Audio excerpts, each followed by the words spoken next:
What if your ex was actually the one? Welcome back to Bahal Recap. Today's movie is the 2011 romantic comedy What's Your Number, where one woman looks back through 20 ex-boyfriends to figure out if she's already met her true love. Ali is a lively blonde with a very open view of love. Whenever she meets a guy she likes, she doesn't hesitate to bring him home. Although she's always had plenty of romantic flings, none have blossomed into anything serious. Her current boyfriend would leave right after, even skipping her sister's wedding, so they broke up. After a string of bad relationships, Ali also lost her job.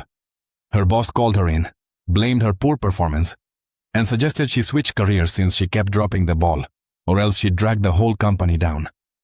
Feeling frustrated, Ali read an article on the subway saying, "Women who've slept with over 20 men are unlikely to get married." That shook her hard, because she counted and realized she'd already been with 19. That meant if she wanted to marry, number 20 had to be Mr. Right, or she'd become an unwanted old maid. Ironically, at her sister's engagement party, she ran into her ex-boss, and after a few drinks, they hit it off. But the next morning, Ali woke up with her ex-boss, Chin, asleep next to her. She was confused, but thought she'd finally found someone to marry and wanted to tell her best friend. However, Chin's next move ruined it. He had a weird habit of sniffing his own pants. Now Ali had hit 20 partners, which, by theory, meant no chance for true love. Luckily, she spotted a loophole. If she tracked down her exes, she wouldn't go over 20. So, she set out to find them online to pick the perfect husband. Problem was, Ali's computer skills were terrible, and after hours of trying, she found absolutely nothing. Ali had to ask her neighbor, Colin, a notorious player from a police family with sharp detective skills, for help. Though they had no chemistry, Colin initially refused but agreed to assist just to avoid his ex-girlfriend. The deal? He could stay in Alice's spare room to escape those annoying girls. Next, they started their mission. Using his social skills, Colin quickly found a few of Ali's exes, but none was the right match. The first was a bartender from a shady dive bar who liked surprising bedmates with flashy coins. Years later, his tricks hadn't changed. He still relied on flashy coins to charm girls. The second was an older British guy on the verge of divorce, a classic golden bachelor. Ali tried too hard to impress him to get married, which only made things awkward.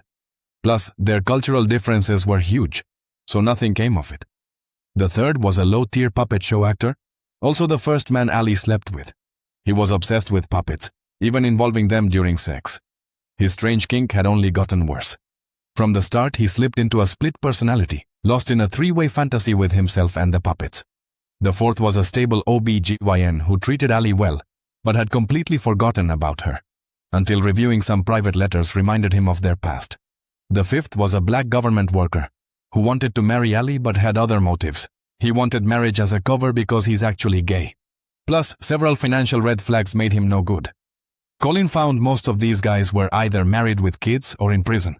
Basically losers. The only decent shot was a wealthy billionaire, but he lived thousands of miles away in Africa. Meanwhile, while sorting through all this, Ali and Colin's relationship started heating up. Colin just wanted to sleep with her at first, but soon realized Ali was strong, independent, and completely different from others he'd dated. Gradually, he developed real feelings. Ali figured out Colin faked his player image because he didn't want to hurt girls, which explained why he never broke up properly. Opposite her usual style, when she clashed with her boyfriend and got dumped, she simply walked away. Spending so much time together, Ali and Colin grew closer and closer. As you might expect, Ali broke her 20-partner limit and instantly got tangled up with Colin. After that, Colin completely fell for Ali. He'd compliment her looks every morning, cook dinner himself, and take care of her like no one else. But then things took a twist. Ali didn't end up with him. First, Colin didn't take last night seriously. He even called their fling a one-night stand. Then, he accidentally discovered that Colin had already tracked down that billionaire heir, who had quietly returned to the country and deliberately kept it from Ali. They had a huge fight and stormed off angry. Ali then heard from her bestie that Colin was a notorious player who'd hooked up with just about every one of her friends. With the 20-partner theory in mind, Ali became more convinced she couldn't be with a guy like that. At that moment, the wealthy heir she'd dated briefly returned to the country and reached out to her. They almost rekindled their relationship, but Ali didn't realize the guy wasn't the one she truly loved. Instead, it was just a forced choice, driven by the theory's checklist. Meanwhile, Ali's sister, about to get married, gave Ali a clear message. Her love story with her fiancé had its ups and downs, and nobody believed it would last, but thanks to her persistence, she made it to the altar. She told Ali that love isn't a wish list. You have to follow what your heart truly feels. At her sister's wedding, Ali's dad's words hit home too. You have to find the right person to share your life with. Not just someone who looks good but won't make you happy. So Ali snapped back to reality, realizing there was no spark with the wealthy heir. She broke it off on the spot, didn't even have time to change out of her dress, and stormed out without looking back. She seemed to realize that the guy nobody believed in, Colin, might actually be the one for her. The movie ends with Ali crashing another wedding, ignoring everyone's stares, and pulling Colin right off the stage. Throughout it all, these two lost souls never really settled down. Neither held any secrets, nor were they influenced by the outside world.